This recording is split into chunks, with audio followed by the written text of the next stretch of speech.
ಪ್ರಿಯ ವೀಕ್ಷಕರೇ, ತಮ್ಮೆಲ್ಲರಿಗೂ brothers food ಚಾನಲ್ಗೆ ಸ್ವಾಗತ. ಇವತ್ತಿನ ದಿನದಲ್ಲಿ ನಾವು ಎರಡು ಥರದ ಪಲ್ಯವನ್ನು ಮಾಡ್ತಾ ಇದ್ದೀವಿ. ನಾವು ಏನೇನೆಂದರೆ, ಒಂದು ಝಿಂಗಿ ಅಂದರೆ ಚಿಕ್ಕ ಮೀನು ನಾವು ಮಾಡೋದು ಹೇಗೆ ಅನ್ನೋದನ್ನು ನಾವು ತೋರಿಸ್ಕೊಡ್ತೀವಿ ಬನ್ನಿ ಇವತ್ತಿನ ದಿನದಲ್ಲಿ. ಮತ್ತು ಪಕ್ಕದಲ್ಲಿ ಹಾಗೆ ಬದನೆಕಾಯಿ ಪಲ್ಯನೂ ಎರಡು ಥರದ್ದು ನಾವು ಮಾಡೋದು ನೋಡೋಣ ಬನ್ನಿ ಪ್ರಿಯರೇ. ಮೊದಲನೇದಾಗಿ ನಾವು ಸ್ಟವ್ ಮೇಲೆ ಎಣ್ಣೆ ಇಟ್ಟುಬಿಟ್ಟು ಈರುಳ್ಳಿನ ಬೇಯಕ್ಕೆ ಹಾಕಿದ್ದೇವೆ. ಈರುಳ್ಳಿ ಚೆನ್ನಾಗಿ ಬೆಂದಿದೆ, ಕೆಂಪು ಕಲರ್ ಆಗಿದ್ಮೇಲೆ ಶುಂಠಿ ಬೆಳ್ಳುಳ್ಳಿ ಪೇಸ್ಟ್ ಹಾಕಿಬಿಟ್ಟು ಚೆನ್ನಾಗಿ ತಿರುಗಿಸ್ತಾ ಇರೋದು. ಅದು ಆಗಿದ ಮೇಲೆ ಖಾರ ಉಪ್ಪು ಮತ್ತು ಎರಡೂ ಹಾಕಿಬಿಟ್ಟು ಮತ್ತು ಅದರಲ್ಲಿ ಸ್ವಲ್ಪ ಮೈಸೂರು ಬೇಳೆಯನ್ನು ತೊಳೆದು ಹಾಕಿದ್ದೀವಿ ಅದನ್ನೆಲ್ಲ. ಸೊ ಚೆನ್ನಾಗಿ ಅದು ಹಾಕೋದು ಹಿಡಿದಿದ್ದೀವಿ, ಅದರದು ಕಟ್ಟಾಗಿದೆ. ಉಪ್ಪು ಹಾಕಿದ್ದೀವಿ ಲಾಸ್ಟಿಗೆ.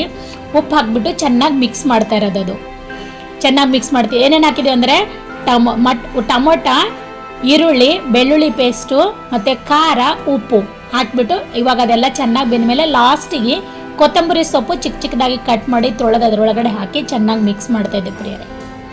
ಮೈಸೂರು ಬೇಳೆ ಮತ್ತು ಅದು ಮಾಡಿದ್ಮೇಲೆ ಅದು ಚೆನ್ನಾಗಿ ಫ್ರೈ ಆಗಿದ್ಮೇಲೆ ಒಂದು ಗ್ಲಾಸ್ ನೀರು ಹಾಕ್ತಾ ಇರೋದು. ಯಾಕಂದರೆ ಅದು ಬೇಳೆಗಳು ಹಾಕಿದ್ದೀವಲ್ಲ, ಮೈಸೂರು ಬೇಳೆ ತೊಳೆದು ಹಾಕಿದ ಕಾರಣ ಆ ಮೈಸೂರು ಬೇಳೆನ ಬೇಯಕ್ಕೋಸ್ಕರ ನೀರು ಹಾಕಿದ್ದೀವಿ ಒಂದು ಗ್ಲಾಸು. ಮತ್ತು ಹಾಕಿ ಸ್ವಲ್ಪ ಹೊತ್ತು ಮುಚ್ಚಿ ಮತ್ತೆ ತೆಗೆದು ನೋಡಿದ್ದೀವಿ. ನೋಡಿ ಬೇಯ್ತಾ ಇದೆ ಇವಾಗ.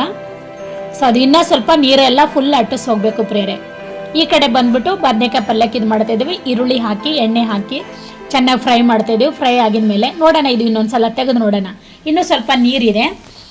ಇವಾಗ ಇದು ಬದನೆಕಾಯಿ ಪಲ್ಯಕ್ಕೆ ಒಂದು ಟೊಮೊಟೊನ ಕಟ್ ಮಾಡಿ ಶುಂಠಿ ಬೆಳ್ಳುಳ್ಳಿ ಪೇಸ್ಟ್ ಹಾಕಿದ್ದೀವಿ.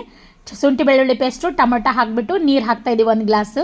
ಒಂದು ಗ್ಲಾಸ್ ನೀರು ಹಾಕಿದ ಮೇಲೆ ಮತ್ತು ಉಪ್ಪು ಹಾಕಿ ಇವಾಗ ಅದು ಬದನೆಕಾಯಿನ ಕಟ್ ಮಾಡಿ ಇಟ್ಕೊಂಡಿದ್ದೀವಿ. ನೋಡಿ, ಬದನೆಕಾಯಿ ಕಟ್ ಮಾಡಿದ್ದನ್ನು ಚೆನ್ನಾಗಿ ನೀರಾಗಿ ನೆನೆಕಿಟ್ಟಿದ್ದೀವಿ. ಅದು ಆವಾಗಲೇ ತೊಳೆದು ಕಟ್ ಮಾಡಿಬಿಟ್ಟು ಇವಾಗ ಅದು ಎತ್ತಿ ಅದರೊಳಗಡೆ ಹಾಕ್ತಾಯಿದ್ದೀವಿ ಪ್ರಿಯರೇ, ಬದನೆಕಾಯಿ ಗೊಜ್ಜಿಗೆ ಇದು. ಸೊ ಇದು ಬದನೆಕಾಯಿ ಹಾಕ್ಬಿಟ್ಟು ಮತ್ತು ಈ ಕಡೆ ಕರ್ವಡಿದು ಎಷ್ಟು ಮಟ್ಟಿಗೆ ಆಯಿತು ಅಂತ ನೋಡ್ತಾ ಇದ್ದೀವಿ. ನೀರೆಲ್ಲ ಅಟ್ಟಿಸ್ ಹೋಗಿದೆ ನೋಡಿ ಇವಾಗ ಇದು ಆಗಿದೆ. ಇದ್ರ ಕೆಲಸ ಮುಗೀತು. ಈಗ ಇದು ಗ್ಯಾಸ್ ಆಫ್ ಮಾಡ್ತಾಯಿದ್ದೀವಿ. ಗ್ಯಾಸ್ ಆಫ್ ಮಾಡಿಬಿಟ್ಟು ಅದ್ರ ಮೇಲೆ ಮುಚ್ಚಿಡ್ತಾ ಇದ್ದೀವಿ ಪ್ರಿಯರೇ. ಸೊ ಅದು ಕರ್ವಾಡ್ ರೆಡಿ ಆಯಿತು. ಇವಾಗ ಬದನೆಕಾಯಿ ಪಲ್ಯ ಬೇಯ್ತಾ ಇದೆ. ಇನ್ನು ಅದನ್ನು ಕೂಡ ತಿರುಗಿಸ್ಬಿಟ್ಟು ಅದ್ರ ಮೇಲೆ ಮುಚ್ಚಿಡ್ತಾಯಿದ್ದೀವಿ. ಒಂದು 5 ನಿಮಿಷ ಬಿಟ್ಟು ನೋಡೋಣ, ಅದನ್ನು ಕೂಡ ಬೆಂದಿರ್ತದೆ. ಸೊ ಇವಾಗ ತೆಗೆದಿದ್ದೀವಿ, ಅದು ಸ್ವಲ್ಪ ಬೆಂದಿದೆ. ಇವಾಗ ಅದರಲ್ಲೂ ಕೂಡ ಕೊತ್ತಂಬರಿ ಸೊಪ್ಪನ್ನ ಕೈಯಿಂದನೇ ಕಡಿದ್ಬಿಟ್ಟು ಹಾಕ್ತಾ ಇರೋದು ನಾವು. ಹಾಕ್ಬಿಟ್ಟು ಅದು ಚೆನ್ನಾಗಿ ತಿರುಗಿಸ್ತಾ ಇದ್ದೀವಿ.